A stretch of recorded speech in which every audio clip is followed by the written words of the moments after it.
Hello, my treasured friendos. Welcome back. In today's video, we have a wild world of beauty to explore. We are going to be testing out Conspiracy. This is from Jeffree Star Cosmetics. The latest setting powder from Rare Beauty, L'Obscure Mascara from Gucci. The Hourglass Velvet Story Liquid Lipstick. The Brow Whiz from Anastasia Beverly Hills. And we have Replica Beach Walk Perfume by Maison Margiela. And lastly, the 24/7 Glide On Eye Pencil from Decay. Yay! If you are excited to see me give my first impressions on all these products and watch me do this amazing, spectacular Easter egg look right here with a very oddly curated color story, then just stay tuned. You know you want to. Okay, friendos, it is time to get started. If you have been watching my videos for any time at all, you all know that when I go to test base products, I try to keep everything the same.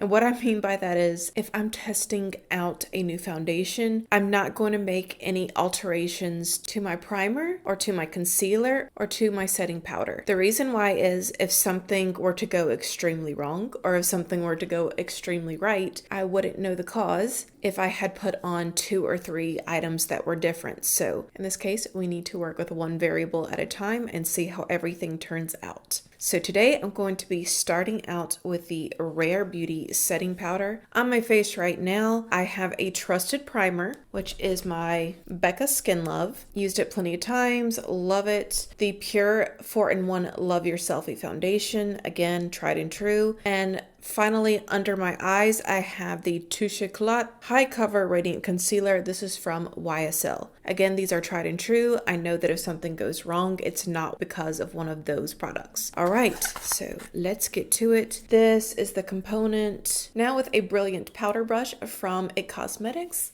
let's set my face.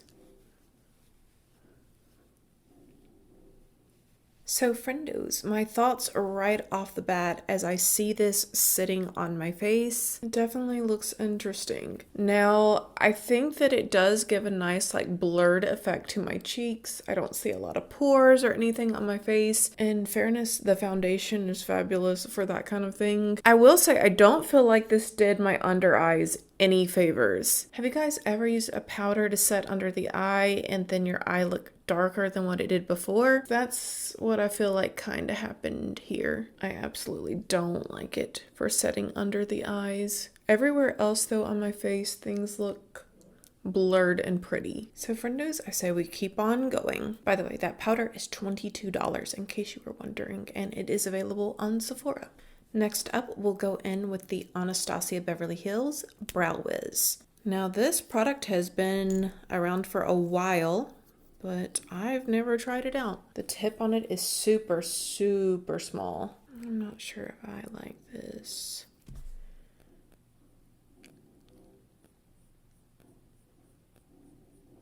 Okay, friendos, so my thoughts so far on the Brow Whiz. If you are okay with something that gives you very fine strokes that you gradually build up over time to create your brows, then you will probably really like this product. I think I could have made my eyebrows look even more natural, but I think they look pretty natural today. But I will say it took more time than if I'm using the regular Anastasia Beverly Hills brow pomade, but the trade-off is there. Your eyebrows can look more blocky and more obviously penciled in if you are using the pomade versus the Brow Whiz. So I think I'm gonna like this overall. Now this of course is a little mini sample size, but the full size product retails for $23, again from Sephora. Friendos, if this video seems kind of off, like as far as where I am in relationship to my camera, it's because I keep having to get up. Clearly, Alexi has woken up from his nap and he keeps coming and clawing on my door.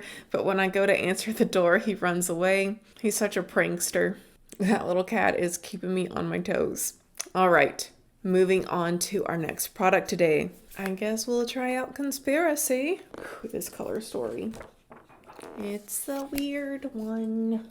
That's it. Friendos, sometime in the next 2 weeks, I do plan on diving in deeper to this palette and doing like a 2 looks 1 palette video. I'm not going to do that in this video simply because we have so much other makeup to try. We'll just do a brief try on of the product today, see what we think about the look I create. But if you want something that goes a little bit more in depth, that will be coming. All right, let's get started. All right, so first we'll go in with the light blue shade. I'm going in on an NJC E06. This is called What's the Tea?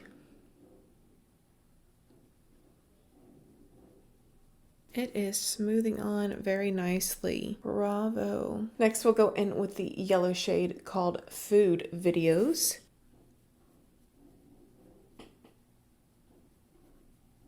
That's a pretty nice neon yellow. I know that's not everyone's vibe, but it is a good one, it seems. Next on my Morphe M506, we'll go in with Not a Fact. This is very eggplant looking matte.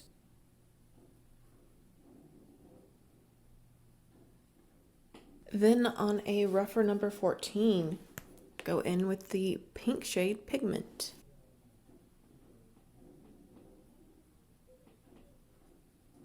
I'm feeling like an Easter egg about now. Then on an LR105, we're going to go in with Conspiracy. It is this pale sage golden satin. That's how I would describe it.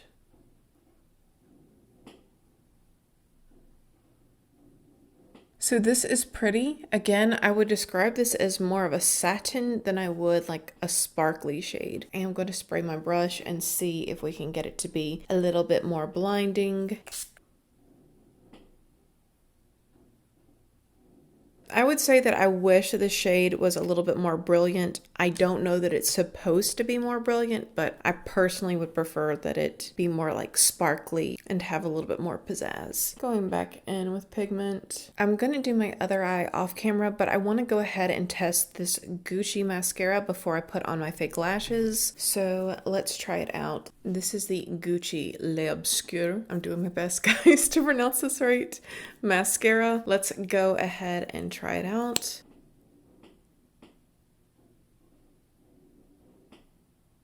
Okay, I'm hoping that this is going to show up on camera so you guys can see what I'm talking about. This is looking special. I feel like a lot of product comes out at one time with this mascara wand. I did not feel in control. I feel like this was controlling me. Gucci, are you an abusive boyfriend? Okay, so I think my lashes overall look really nice, but again, it puts out a lot of product at one time. It was kind of globby, kind of gloopy. If you can see my eyelashes from the side, I hope you can. Hopefully, guys. Like, you can see how globby the lashes look. They look good, but they also don't. I know I'm not expressing myself well, guys. It is late at night. I feel so bad that I'm having trouble articulating what I'm trying to say here. I guess what I'm trying to say is I like to be able to build up the mascara. This right here, I just felt like I was working with a thick glob of it all at once, and it was just kind of getting everywhere. My eyelashes do kind of look stuck together in some places. They don't really look as feathered out as what I would like. They do look curled though, I will say that, and they do look very black. They look thick, but again, putting it on was a little bit hectic. And I'll just leave it at that. A little bit hectic, and I do have a few globs that I'm not crazy about going on right now. I took entirely too long to explain that. This retails for $35 at Sephora. Going off camera, and I'll be right back. And friendos, we're back. I feel like I need to rename this video to Laurel Luxe pretends to be an Easter egg for 10 minutes straight.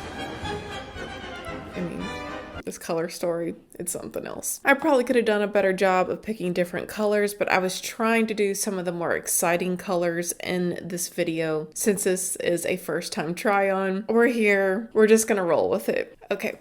Now let's try lining my eyes with the Urban Decay 24/7 Glide On Eye Pencil. This is in the shade 0. This is a product that I used to use like 3 years ago, and now I have a new sample size of it. I want to give this another try to see if anything has changed. It's honestly just one of those products that I had in my collection, and then I ended up using all of it, not replacing it, and not really thinking anything about it. Now, why I didn't use this on my upper eyelids, I really don't like to use a a pencil for anything other than my waterline and my tight line. So that's what we're going to do with this pencil today, is just do the waterline and tight line.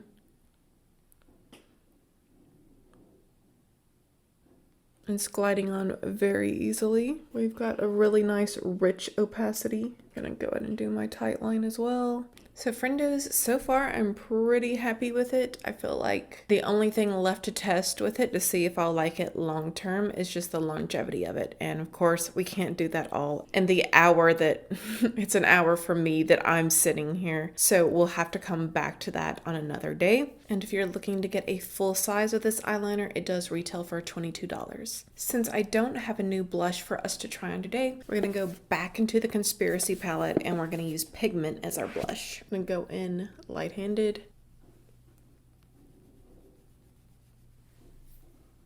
And now we'll be going in with Hourglass Velvet Story Liquid Lipstick. This is new and now available on Ulta. First, I'll line my lips with my favorite lip liner of all time, and we'll be right back. This small component was $36, so I'm really hoping that I end up liking this. The wand looks an awful lot like the concealer from Jeffree Star Cosmetics.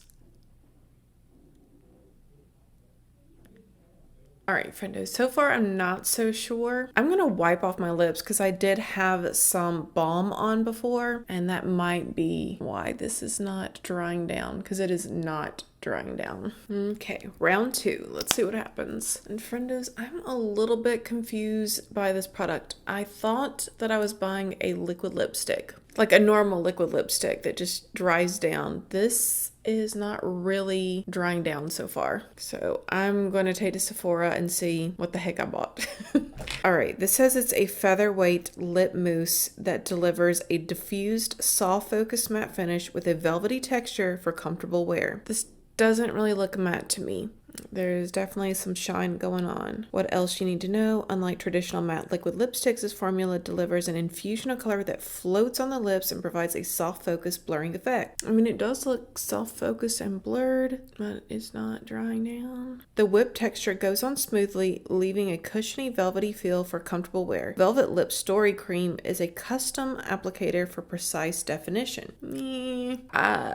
I don't know, guys. I'm gonna have to test this out some more. I thought I got literally all of the balm off my lips, but they were still really hydrated after I took the balm off, so that still might be affecting it. I'm honestly baffled. I really thought I got it all off. My lips look so slick. I would not call this matte. I would call it opaque. I wouldn't call it matte. So of course I will be trying this out again and we will reconvene and I can tell you my final thoughts, but as of right now, no, I'm not really that thrilled with it. Now, Friendos, I want to hear from you all today. What was your favorite product that I tried on today? Let me know in the comment section down below. Let me know if you've tried any of these new products and how your experience went. I'm really interested to know if any of you have tried this Velvet Lip Cream. Is it not supposed to dry down? Is it supposed to look like this? Please let me know if you have more info. I always like to learn from you guys. And, oh wait. Almost forgot. We have one last thing to try out. This is the Replica Beach Walk by Mason Margiela. This is not very bold at all. I smell a tiny hint of sea salt and definitely sandalwood. Let me test, make sure I'm right here. Okay, this says that I am smelling sea salt.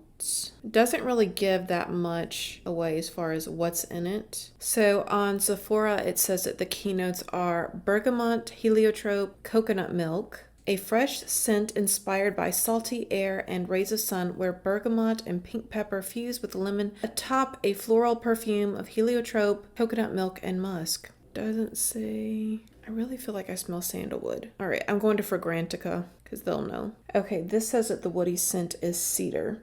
I could see that. All this other stuff though, the lemon, the pink pepper, the liang liang, the heliotrope. I do smell the musk. Everything else I really don't smell. All right, I can smell a tiny hint of coconut milk. Everything else I don't smell, honestly. Just to be frank, I feel like this makes a good room spray or maybe candle. I don't necessarily think that I would want this on me. I would definitely want this for a room spray, but not as a perfume on my person. But if you are someone who likes beachy scents and you like something that's salty and woodsy, this might be your jam. I'm going to continue to wear this and test it out just so I can get back to you guys on the longevity and the potency. I will say it doesn't smell very bold at all. I really loaded up on it, and I would even say that it's a little bit underwhelming as far as the sillage. And friendos, I guess it's time for us to call it for today. Thank you all so much for choosing to spend your time here with me. I can't tell you how much I appreciate it. I really hope that you enjoyed yourself today and that you got some valuable information in case you were interested in any of these products. If you did, please give this video a big thumbs up. I'll be back again very soon with another video. Of course, we have to dive back into the conspiracy palette. I can't wait to do that. Please subscribe if you have not done so already, because if not, we'll both have to live in the shadow of never knowing what could have been. Okay guys, have a great day. Bye.